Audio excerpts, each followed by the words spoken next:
Bumalik ang sigla ng mga hito natin mga kabokals. Bumalik ang sigla. Yan sila oh. Kinakain pa rin nila yung ano, mga tira ng ating mga manok. Nung nakaraan kasi matamlay na yan mga yan, yung mga namamatayan na nga po tayo. Tatamlay na niya mga yan. Ngayon eh bumabalik yung sigla nila. Ayan o. Saka yun nga, wala na ako nakakitang palutang-lutang yung nakalabas yung uso. Wala na tayong ganun mga kabukas. Lahat po sila taas-baba na. Ibig sabihin, taas-baba, lulutang lang yan pagkakakain o kukuha ng hangin and then bababa na uli. Taas-baba na uli sila. Masasabi ko na bumalik na sigla nila. Kasi dati-rati, ano yan, nandito lang lahat yan. Kahit nagpapakain ako ng mga manok, nakalutang lang sila dito. Hindi nila pinapansin yung pagkain ng yung mga nalalaglag na manok, hindi nila pinapansin.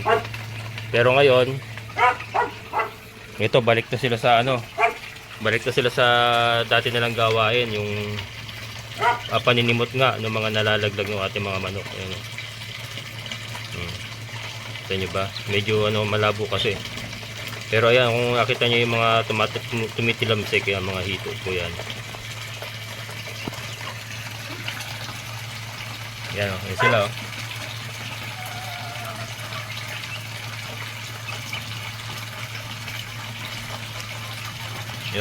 Yun, dami o. Kita nyo?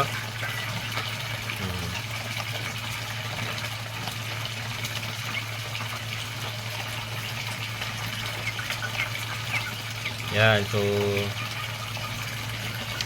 bumalik ang sigla and then wala po tayong patay ngayon as of 8 AM today. Wala po tayong patay. Usually kasi pag umaga daming patay dyan dito, and then yun nga, ang daming mga nakalutang sa mga gilid-gilid. Nakalutang na sila para mga crocodile ba, para mga crocodile na nakalabas yung mga nguso na nakalutang lang. Yun po kasi yung sign daw na may nahihirapan ng hito sa tubig pagka ganun nakalutang lang. Ibig sabihin naghahabol sila ng hininga, kaya permis po nakalutang yung kanilang mga nguso. Ayan, pero ito, balik na po sila sa taas baba.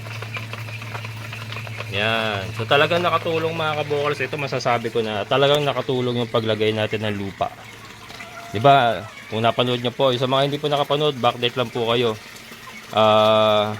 Parang 3 days from now, naglagay tayo ng lupa. Nilupaan natin lahat yan, yung buong flooring ng ating fish pan. Concrete kasi ang concrete. Pero ginawa natin, nilupaan natin. So, mamaya nga magdadagdag pa ako. Dadagdag ako pa ng lupa. And then ito makita nyo, bakante na, mga kabokals. Kasi nag-aaway-aaway na. Nilipat ko na rito sa battery cage. Ganyan po magiging sistema natin. Pagka malaki na, nag-aaway-aaway na, yan, lipat na sila dito sa battery cage. So pansamantala, upuan lang muna yung ating tungtungan. Pero ito na sila. Ito, yung mga lalaki po dyan, kakatay-katayin natin, mga pang-ulam-ulam. Ang matitira lang po dyan mga babae. Yan, yung mga lalaki niyang pang family consume. Yan, pang-ulam-ulam namin. So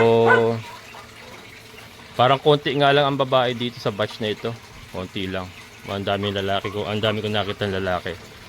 So yan po ang ating mga naunang batch ng decal brown balikina, tapos yung mga puti decal brown ang tatay, white leghorn rooster, white leghorn Rhode Island rooster. So titingnan natin kasi may mga babae, ayan may mga babaeng lumabas. Ito basa itong isa kasi nalaglag. So yan matapak lang tayo sa sa gilid ng semento. Ganun lang magiging sistema natin, ayan tuloy-tuloy lang tayong ganyan pagka magpapakain tayo. Hindi, maglalagay tayo sa gilid ng mahirap yan, baka madulas ako Maglalagay tayo sa gilid ng ng tuntungan na nakalebel sa semento. Yan. Pero sa ngayon, ito lang muna. Kasi nag-aaway na kanina umaga. Nag-aaway-aaway na kaya inilipat ko. Hindi ko pa dapat ililipat Yan. Ito pa yung mga nasa taas kasi parang na ito, backup lang ito. Sobrang taas na kasi, pero ang unahin natin gamitin muna yung mga nasa baba.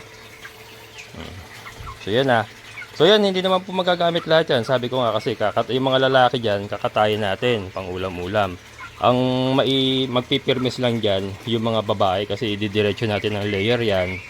Hanggang sa mapuno nga po natin yung ating mga butter case yung bagong layer. And ito nga yung ano, wala pang pakainan, naglilinis pa ako ng ganito. So ganyan na magiging pakainan nila. Ayan, pati inuman nila ganyan din. So looking good mga kabokals. Nagbagsak ng bomb. Ayun oh. Kinakain din talaga. Pagbagsak ng pupo, kinakain din talaga ng hito. So di ba mga kabokals, wala na po tayo namamatay and balik sigla po yung ating mga hito. Yan po ay dahil sa lupang inilagay natin. Lupa. So sabi ko nga, hindi ko naman kailangan palinawin yan. Ang kailangan po natin is mabuhay yung mga hito dyan. Kahit magkulay tsokolate pa yan, importante buhay yung mga hito para makontrol nila yung mga kitikiti. Yan po ang trabaho ng hito talaga natin dyan, para makontrol yung mga kitikiti. Yan po sila, hindi na pinapakain yan. Nakadepende na lang po sila sa mga droppings na manok at saka yung mga nalalaglag nilang pagkain. So libre pakain na po yung hito natin. Pero meron pa po tayo mga floating pellets diyan na binili nga. 5 kilo yun, hindi ko pa naubos. Parang 1 kilo lang yung nagamit ko. Kasi dito pa lang mga kabokals, busog na sila eh. Sa mga nakukuha nila sa manok busog na sila. So halos hindi ko nagamit yung binili kong floating pellets. Pero nandun lang yung para backup lang. Sakasakali kailangan natin magpakain. Pero yan, dito pa lang buhay na yung mga hito natin. And again, hindi po pambenta yung mga hito mga kabokals. Disclaimer lang po, hindi po pambenta. Yan po ay, ang purpose po niya na nandito sila is para makontrol lang po yung mosquito larvae. So lumaki sila kung hanggang gusto nila lumaki, maging crocodile sila dyan. Palalakihin na natin sila dyan as long as nakokontrol nila yung mosquito larvae. Kiti-kiti. Yan. Ang dami. Ayan o. Sila o. Ito ililipat ko ito doon. Dilinisin ko lang yan. Bubugahan natin. Pa-power spray natin yan. Tapos ililipat natin dito. Papalitan na natin pakainan kasi masyado ng sa kanila. And malapit na rin sumunod dyan dun sa pagka nakita ko nag-aaway-aaway na, karga na rin sila ron. And then yun naman mga yon, mababawasan pa yan kasi pagka nakapagkatay tayo ng mga lalaki, so mababawasan sila. Kukompress natin yung mga babae. So puro mga babae yung magkakasama. Hanggang sa maubos natin yung mga lalaki, puro babae nila yung mga magkakasama dyan. Hanggang sa maging maging layer sila, nandyan lang sila. Hindi na natin sila ipi-free range. Diyan na sila hanggang mangitlog sila. Ayun, nakakatuwa mga kabukas kasi bumalik sigla po yung ating mga hito. Balik sigla sila. Nakakatuwa. And yun nga, wala tayo, zero casualty tayo as of today. 8 AM in the morning. Ang galing. And ito yung ating mga mas bata. Ito marami ditong mga decal brown. Rhode Island White Leghorn. Yung mga puti na yan, Rhode Island White Leghorn yan. And then ito, yung mga decal brown, balikin na yan. Mga decal brown. Yung may mga brown na yan. Pero yung mga puti, mga Rhode Island White Leghorn yan. Sinusubukan ko rin po kasi magparami ng Rhode Island White Leghorn kasi ang ganda rin ng itlog nila. Kulay pula yung egg yolk, tapos yung shell nila dirty white. Pero pag binuksan mo, kulay pula. Mas mapula pa sa itlog ng Rhode Island, ng decal brown, yung egg yolk nila. Mas mapula pa sa itlog ng decal brown. Ayan. So, isa rin po yun sa plano kong paramihin. As layers sabi ko nga, concentrate po tayo sa layer. Layer business pa rin po ang ating focus dito. Kaya po, ginagawa natin itong sistema na ito. Ayan. And then, syempre, yung ating aquaponics, tuloy-tuloy lang po ang improvement. Marami pa pong kailangan gawin, pero at least, tumatakbo na siya. And, ang importante, yung mga hito natin ay bumalik na ang sigla. Mamaya, magtatambak pa ako ulit. Isang batch po uli ng ganong karaming lupa. Nung nakaraan nga, 6 na sakong 1/4 at saka 2 balding malalaki. ang inilagay natin dito. So mamaya ganun din uli ang kukunin ko. Ito, huwag kayong mag-alala, yung ating submersible, nakaangat po yan ng 1 inch mula sa lupa, mula sa flooring. So hindi po humihigop ng lupa yan. Nakaangat po yan.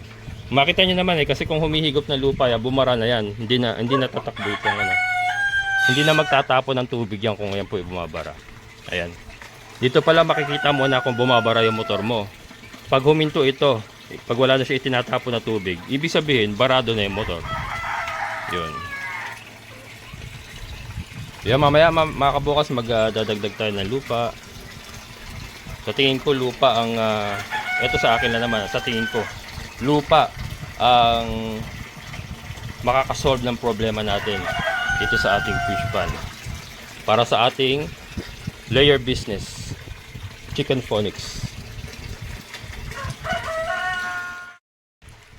Mga kabukas, nakakuha na tayo ng lupa. Ayan. So kung napanood nyo po yung previous vlog natin, yung naglagay tayo ng lupa, same amount po ng lupa ilalagay natin. So dodoblehin natin yung dami ng lupa na inilagay natin. So ganito rin yon. Kasi pare-parehas lang naman mga lalagyan yan yung ginamit natin nakaraan. Nilagyan ko lang uli ng lupa. Dito mas dinamihan ko dito. Bali 4 po yung naka-standby dito. Ayan. 4. Kasi paghahandaan natin yung paglo-load natin ng mga layers dito. Kailangan makapal yung lupa dito sa ilalim nila. So yun. So ito mga kabukals, maganda na tayo. Maglagay na tayo ng lupa. Ubusin natin yan. Last na yan. Pag nailagay natin yan, okay na yan. Yan, wala pa rin, no? Wala pa rin namamatay. So kanina nga, 'di ba, kanina umaga, wala tayong casualty. So ngayon, okay pa rin, wala pa rin ako nakakitang lumulutang-lutang. Yan, and then nakikita ko pa rin talaga yung taas-baba na ginagawa nila. Kukuha ng hangin, kukuha ng pag-ayun, no? Kukuha ng pag-ay, tapos lulubog ulit. So masisigla po yung ating mga hito.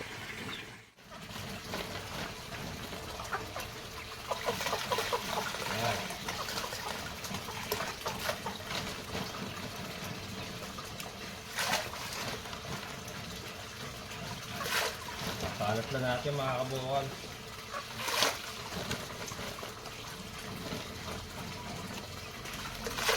So diba, effective kasi. Kaya dinoble ko kasi nakita ko yung resulta, maganda yung resulta. So since maganda yung resulta, itutuloy natin.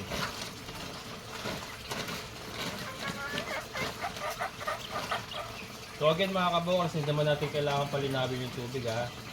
Ang importante sa atin, kahit magkulay tsokolate pa yan o kape, ang importante buhay yung ating mga hito para makontrol nila yung mosquito larvae. Yun naman po ang purpose kung bakit may hito tayo rito. Para makontrol yung mosquito larvae dito sa ating fish pan.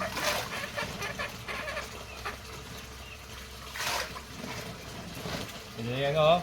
Ayan, nasampulan ko na nga kayo mga kabukals. Ganyan po magiging tsura ng ating mga layers.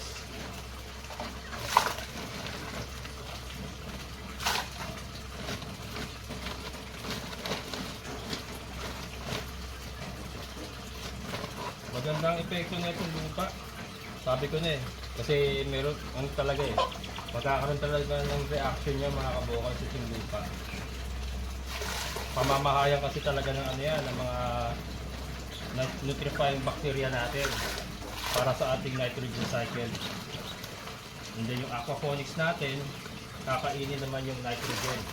Kaya nakokontrol natin yun, or makokontrol natin, hopefully hindi ko pa naman sinasabi na talagang working na, pero hopefully makontrol natin yung ammonia na kung saan hindi po tayo mamamatayan ng hito para continuous po yung kanilang trabaho na pag-control ng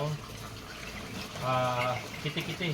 Yun na naman po yung mga kabukalas Itong sistema naman ito mga kabukalas, parang isang team. Isang team sila.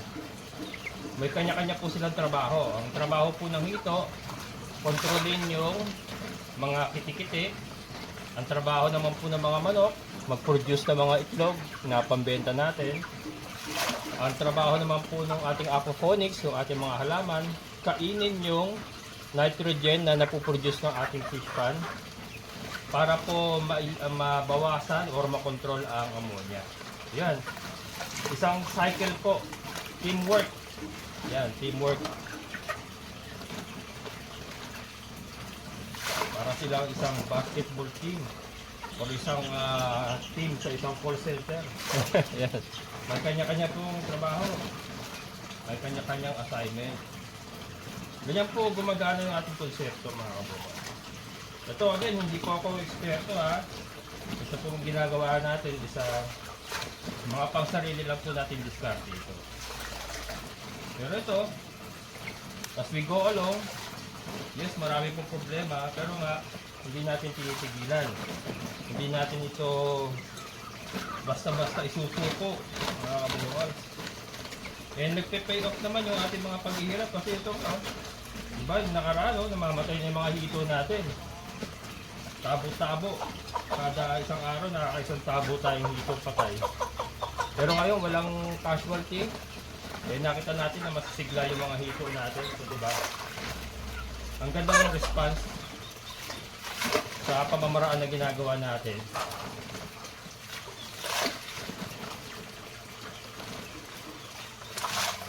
Yan.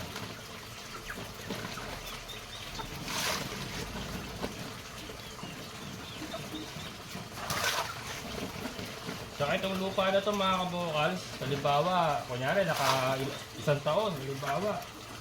Tapos naisipan natin kunyari magpapalit tayo lahat ng manok, pati isda. I-drain natin. Kukunin natin yung mga lupa, pati yung kasama doon syempre yung mga nabulok na ipot. Napakatinding pataba niya, mga kabukals. Napakaganda pataba.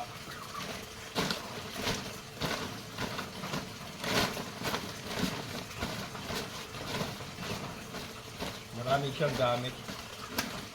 Maraming benefits na makukuha. So, ito nga. Sana ito magtuloy-tuloy na po yung response ng ating mga hito na talagang masisigla na sila para focus na tayo sa ating mga layers and sa ating aquaponics. Yung mga tanim naman natin sa ating aquaponics ang ayusin natin.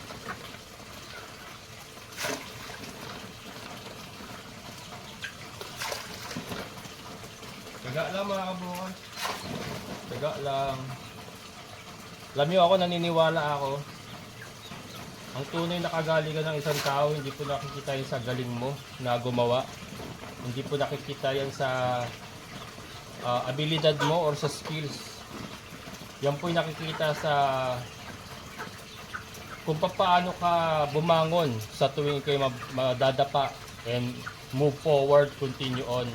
Kung paano mo i-resolve yung mga problemang natatanggap mo and move on, move forward. Resiliency, mga kabukals. Para sa akin, yan ang tunay na kagalingan ng isang tao.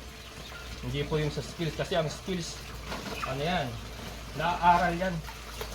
Pero yung ugali mo, yung attitude mo towards life, resiliency. Talagang kailangang bumangon ng bumangon sa tuwing ikay madadapa, sa tuwing ikay magkakamali. Bangon, umisip ng paraan kung paano may tatama yung mga pagkakamali.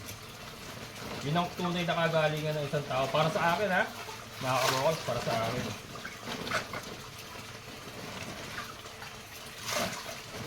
So, sinasabi ko to hindi po para magyabang.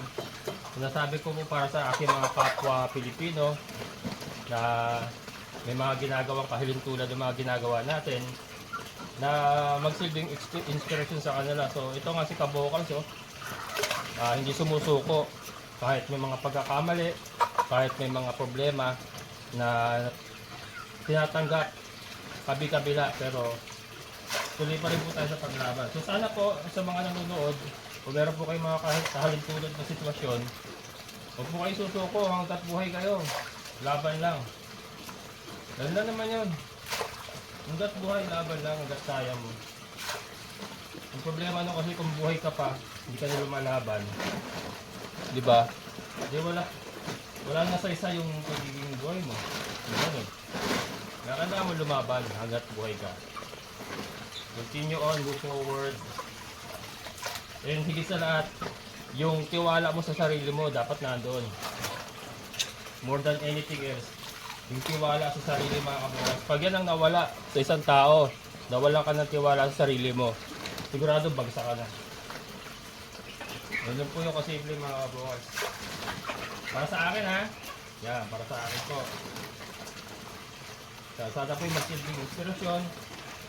Take it positively, huwag po sana negatively. Yan. Ubusin ko to mga kabukas. Sasagayin ko lang to.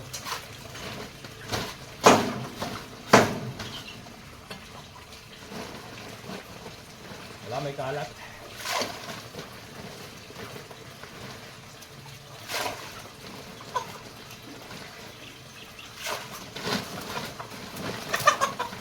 Alam ko yung mga hito mga kabukal, sumisiksik yun sa putik eh. Sumisiksik yun sa mga putik, bumabaw sa putik yan. Yun ang pagkakaalam ko ha. Kaya nagiging parang hiding na lang yun.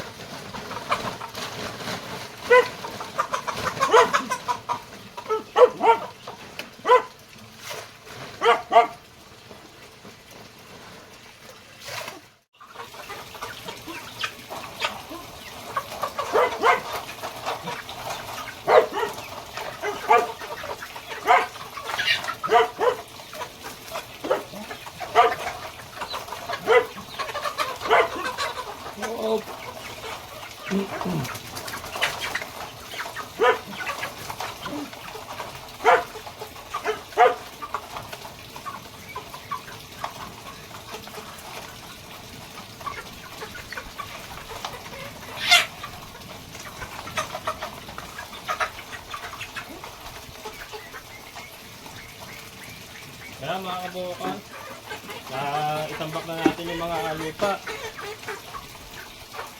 Pakainin muna natin ating mga layers.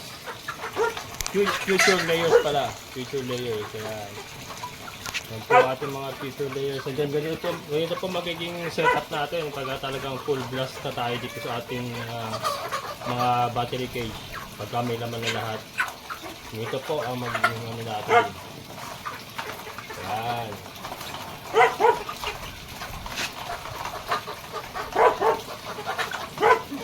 Oh, maya.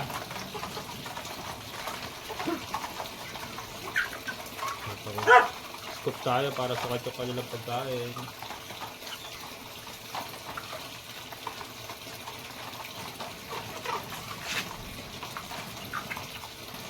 Yan.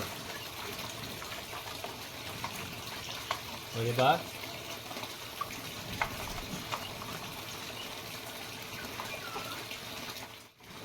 Yan, painom naman tayo. So yung isa para sa feeds, yung isang para sa inuman. Dami kasi akong ganito mga kaboss, isang sako yung ganito. Isang sako yung ganito natin, kaya marami tayong ganyan. So sabi ko, ito lang ang gagamitin ko.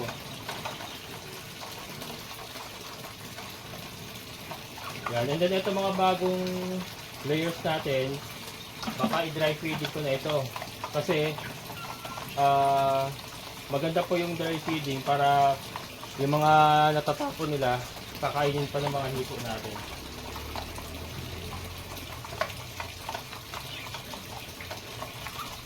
Napipicture nyo na ba mga kabukard yung ano?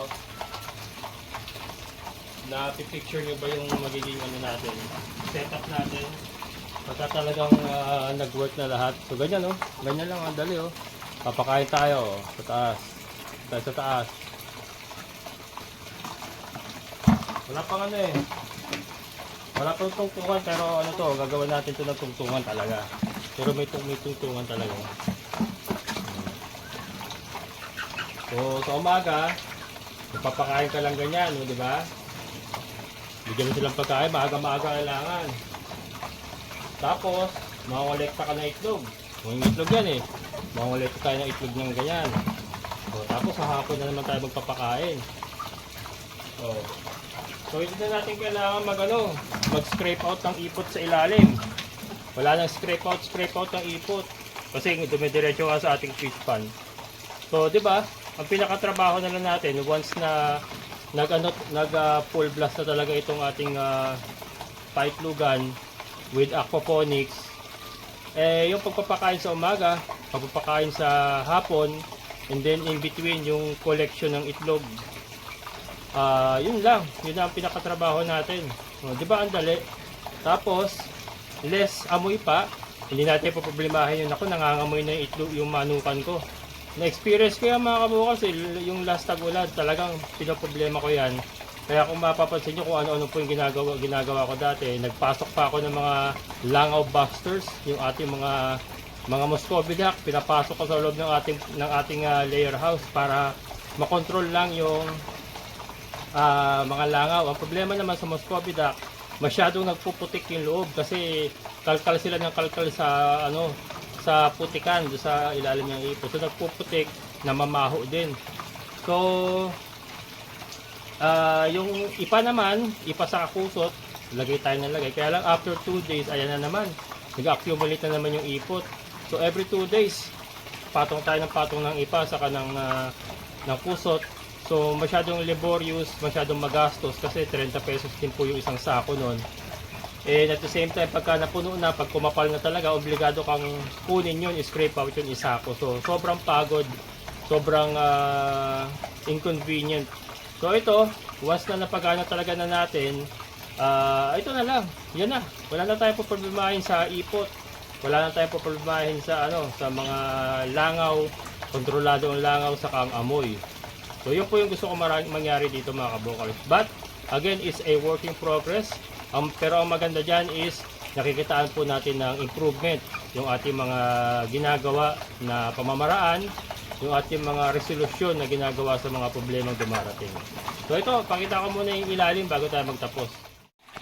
Diba mga kabukals, imagine ninyo, mapagana natin to, dito may itlog dyan. Continuous na po ang ating income, less labor, less problema sa langaw at amoy. And healthy pa yung ating mga manok kasi wala silang nasisinghot na ammonia. Healthy ang ating mga manok pagka ganyan. So ito na nga po, nailagay na po natin lahat ng lupa. Yan.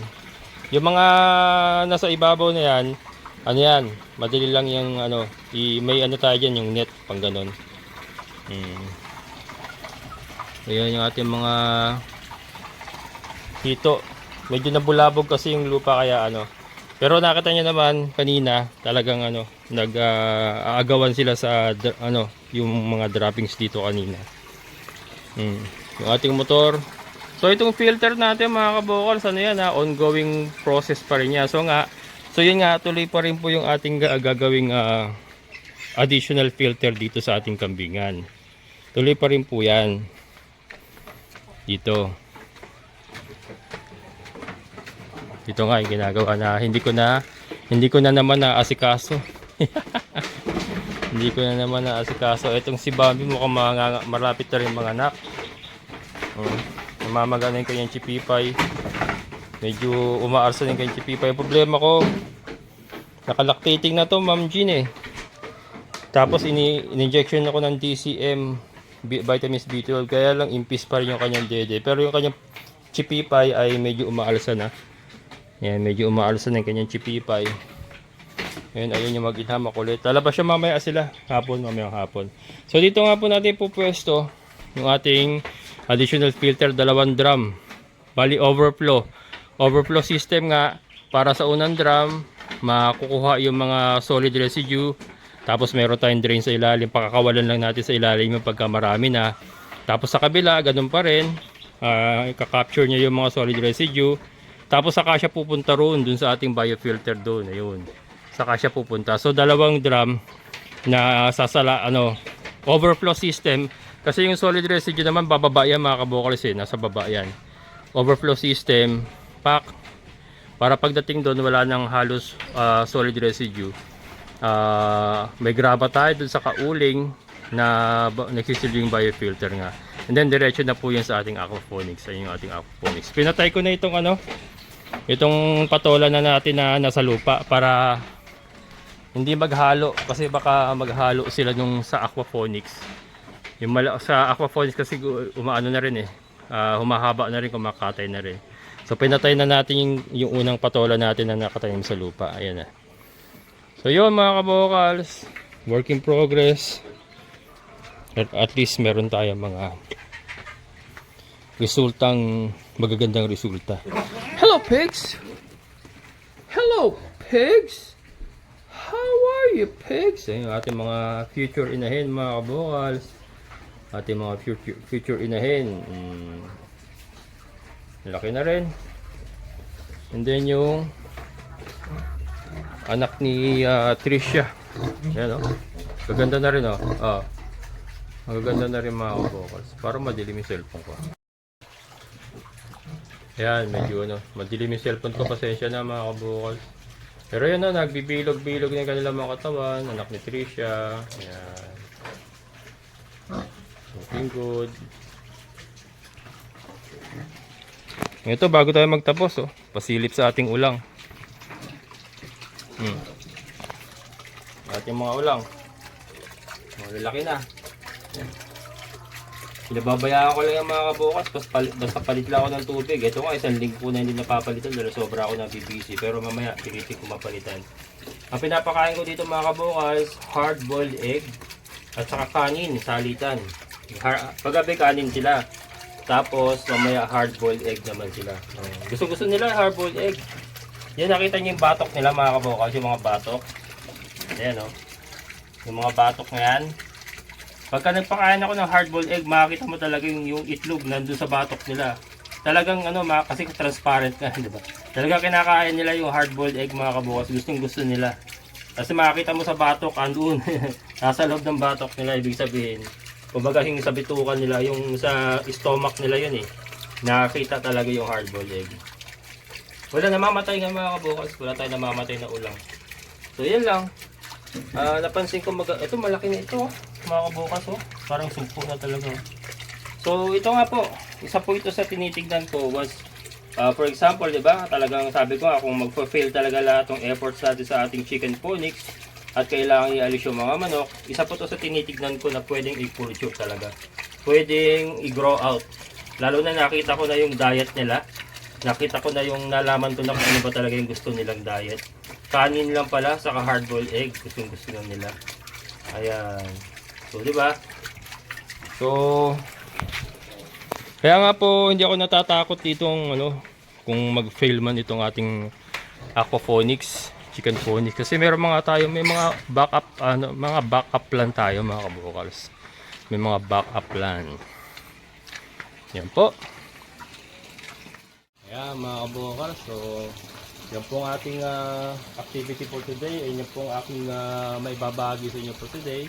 So ito nga, di ba? So sana po na yung sa iba pong nakasubaybay sa akin. Yan sana po nakikita niyo na picture art niyo na po yung aking gustong mangyari. Di ba? Pero yun nga, sabi ko nga kung hindi talaga magwo-work na may manok dito sa ating fish pan, tuloy pa rin po ating aquaculture. So with aquaculture, with aquaponics, yun nga, nakikita ko yung ulang. So na hindi nagagamay ko yung pag-aalaga ng ulang. Ganun lang pala kadali mag-alaga ng ulang. Sa grow out ibang usapan po yung breeding. Medyo komplikado po ang breeding ng ulang. Pero sa grow out, medyo nagagamay ko na and nalalaman ko na yung mga pagkain na gusto nila. So, di ba? May backup lang tayo, mga kabukas. Pero ito muna ang gusto kong pagigihin. Gusto kong mapagana ito. Kasi yung ulang naman pwede natin gawin na separate pan yan Kung talagang mag-uulang business tayo. Pwede natin gawin na separate pan yan. Diyan lang muna sila. Stay put lang muna sila niyan. Ayan, so bago tayo magtapos, shoutout po kay Sir Onas Tampeng. And sa lahat po ng mga solid kabukals, maraming salamat. Siyempre sa ating kaibigan po na si Sir Boyet. Sir, thank you so much. So hanggang dito na lang, mga kabukals. Bukas ulit.